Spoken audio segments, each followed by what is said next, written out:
Hello and welcome to Tank and AFV News YouTube channel. Today we're doing a couple book reviews.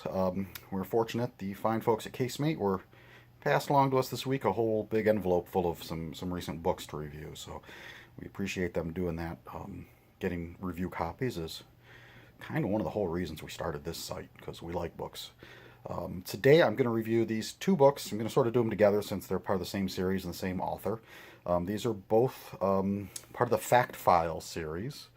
And the author is German, I believe, Alexander Ludeke. I'm not so good with names. We'll just sort of leave it at that. I believe these books are originally written in German and then translated. I think they do list a translator inside. Yep, Jeffrey Brooks. And these are by Pen and Sword. They are, let's see here, about 120, 25, 20, 27 pages. And they're, sort of handy little tank encyclopedias. Now, if you watched my previous video about types of books, or books I don't like, I kind of had tank encyclopedias in there. I'll be honest, I'm not nuts about these style books all that much, just because in the day of this day and age with the internet, a lot of this sort of basic information is readily available. That said, obviously not everybody has access to the internet 24/7. And also not everybody likes looking at a computer screen. So, there's still value in books. And one of the nice things about these is that they are a relatively small and handy volume. It's not like some of these massive sort of coffee table books. So this is something if you want to take with you while traveling. Let's say you're visiting a tank museum and you want a little extra information. That's something you can easily throw in your bag and take with you. So we'll sort of look first at tanks of the USSR. This one goes from 1917 to 1945, and both of these books follow the exact same pattern. So we'll see. You got your contents as you'd expect. Forward here, and then it sort of gives a page or two for each vehicle. You got your sort of chart here with your basic stats. Some pictures. This one on Russian vehicles, it's black and white pictures, but also quite a few drawings, because obviously for some of these vehicles there's not a lot of photo materials.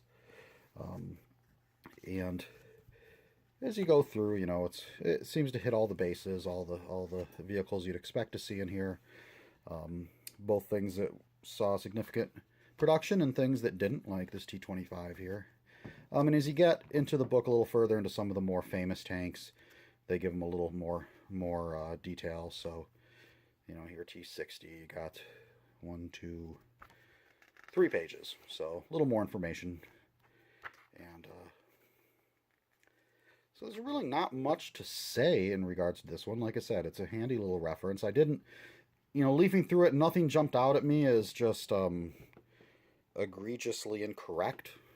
I haven't gone through with a fine-tooth comb, but I would expect, information on these vehicles, there's plenty out there, so hopefully that there's no glaring errors, unlike some of the online sources like Wikipedia. So that pretty much wraps it up. There's what you see is what you get.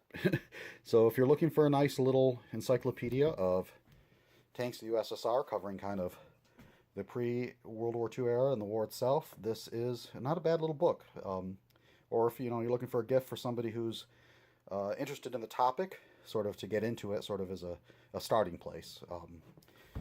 And again, like I said, this one retails for $17.95. You can probably find it just a little cheaper online, some of the sources, so not a major investment. Now the next one is International Tank Development from 1970. So this one basically covers, what's sometimes referred to as sort of the third generation of post-World War II tanks. So vehicles such as Abrams, Challenger 1 and 2, Leopard 2, that sort of thing. And again, it follows the exact same format as the other book. This one, obviously a lot more color photos in this one, since, these are much newer vehicles, and covers quite a few. Again, I didn't go through it super duper closely. So the one thing that did jump out at me, though, and that I will take issue with, was at the very beginning of the book, this page right here, Ramses 2, where they state that 260 of these tanks have been converted.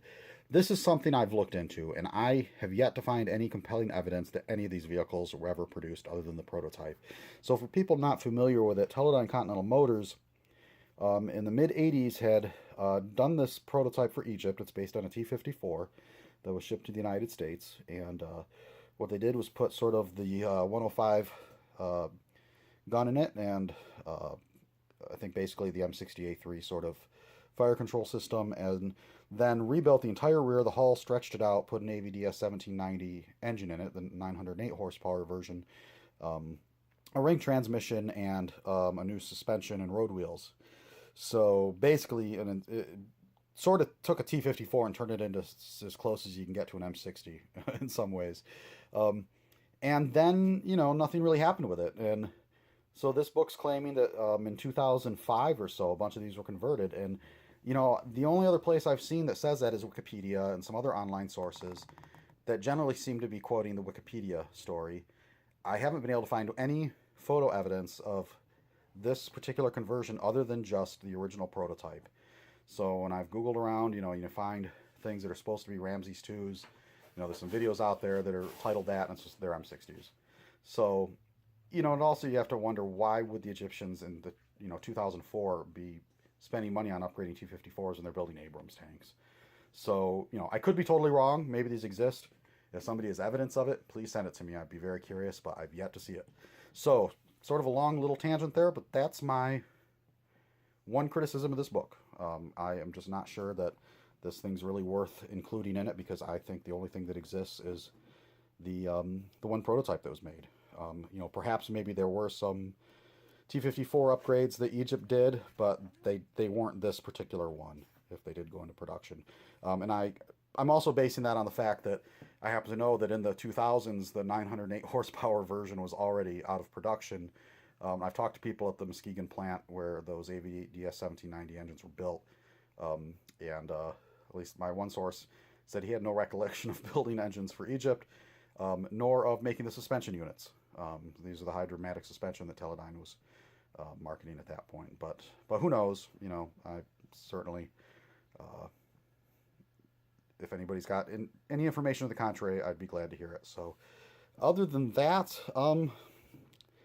not much to say. It's it's attractive book. The nice paper quality. It's handy. It's compact. It's, like I say, a good starting point for somebody who's not super familiar with the topic and wanting to learn more. Like I said, these sort of encyclopedia books, they're, in this day and age of the internet, I'm not sure how valuable they are, but at least this one is small and handy. Seems pretty well put together too. Retails for $17.95 from Pen and Sword. Again, thank you much to the folks at Casemate who sent these review copies. I really appreciate it. And if you found this review worthwhile or interesting, please subscribe. We'll be doing more of these. And hope to catch you on the next one.